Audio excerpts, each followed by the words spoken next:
एक बार एक कन्या के पिता ने शर्त रखी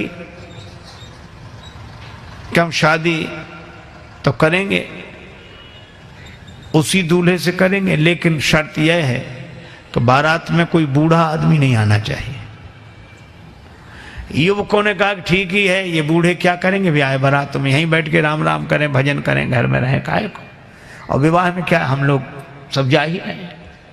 वृद्ध मान गए, पर दूल्हे का जो नाना था वो बोला ना ना हम तो चलेंगे, हमें तो ले चलो। नाना वो लोग कहते हैं कि बूढ़ा दिख गया तो बारात लौटा दी जाएगी। नाना बोले तो ऐसे ले चलो कि दिखे नहीं, पर ले चलो। किसी तरह इंतजाम किया गया, गाड़ियों में जहां सामान रखते हैं उसमें ही नाना को किसी तरह छिपा कर ले गए। बारात पहुंची, कन्या के पिता ने अपना एक आदमी भेजा, देखो कोई बूढ़ा तो नहीं आया है। संवाददाता ने समाचार दिया कि कोई बूढ़ा नहीं आया। तो कन्या के पिता ने एक शर्त रखी कि हम विवाह के लिए तैयार हैं, पर बारातियों को हमारी एक शर्त पूरी करनी पड़ेगी।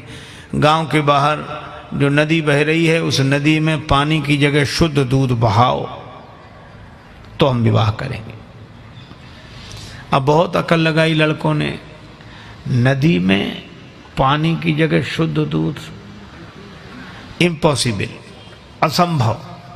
तो कहा चलो बारात वापस ले चलें। बारात वापस लौटने लगी। किसी ने कहा बारात तो लौट ही रही, नाना के काहे को प्राण ले रहे हो, बाहर निकाल ले।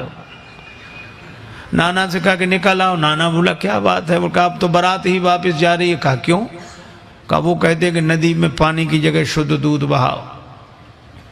नाना मुस्कुराया कि छोटी छोटी बातों पे कहीं बारातें लौटती हैं। लड़के बोले नाना दिमाग खराब है, छोटी बात है, इतना दूध कहाँ से आवे और नदी में और ये और फिर शुद्ध कैसे रह जाएगा, दूध पानी में डालोगे तो ये।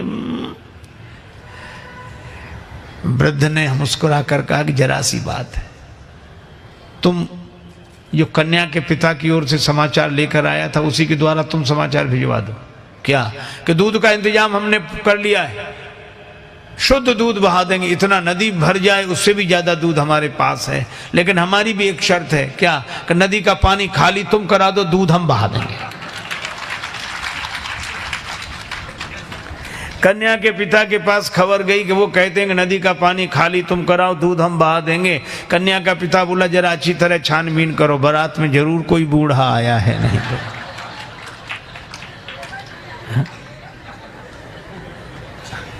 वृद्धों की महिमा है। देखो आज के समय की एक घटना सुनाऊं। एक बार क्या हुआ, रेलगाड़ी के एक डिब्बे में कुछ नवयुवक विद्यार्थी चढ़े, लड़के 10-12 लड़के, और संयोग की बात वो डिब्बा खाली था। एक बूढ़ा आदमी किनारे सीट पर बैठा अपनी माला लिए राम राम राम राम राम राम कर रहा है, और लड़के देखा। अब उनका तो नाम ही लड़के। रेलगाड़ी चली, अब वो भड़के, नाम ही लड़के, जहां जाए वहां से लड़के आए। घर में रहें तो लड़के, बाहर जाएं तो लड़के, इससे लड़के उससे लड़के।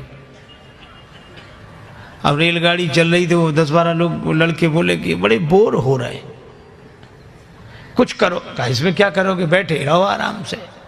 कहा नहीं कुछ तो करो। कहा क्या करें? कहा जंजीर खींचो, गाड़ी रोको।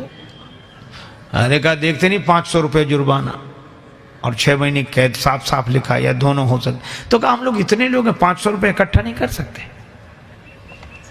कर ले। कहा फिर जंजीर खींचेंगे। अब 500 जरूरी थोड़े, किसी ने 100 दिए, किसी ने 200 दिए, 1200 रुपये हुए।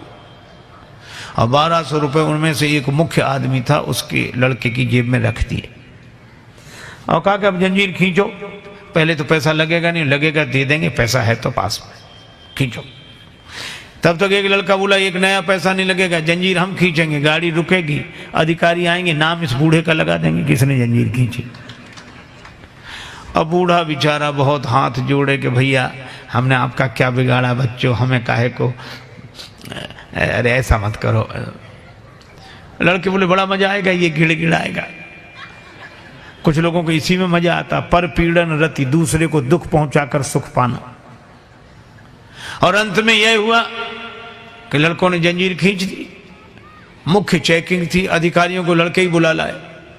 इस बूढ़े ने जंजीर खींची, इस बूढ़े ने जंजीर खींची। अब वृद्ध बड़ा हैरान कि अगर हम कहें भी कि हमने जंजीर नहीं खींची तो मानेगा कौन? ये 10-12 लड़के और सब हमारे बारे में यही कह रहे हैं कि जंजीर खींची।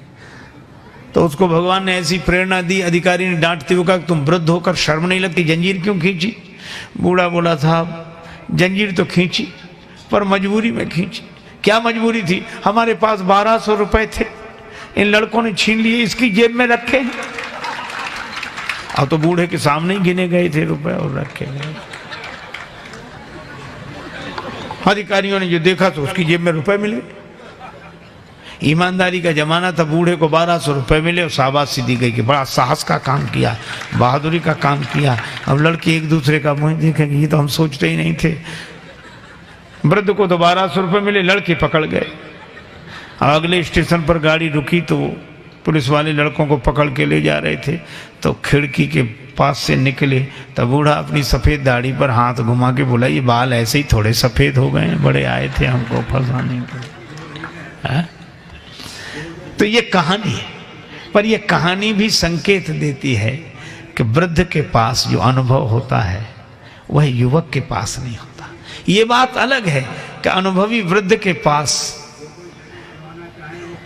शक्ति, सामर्थ्य, जोश, उत्साह नहीं होता, वो युवक के पास होता है।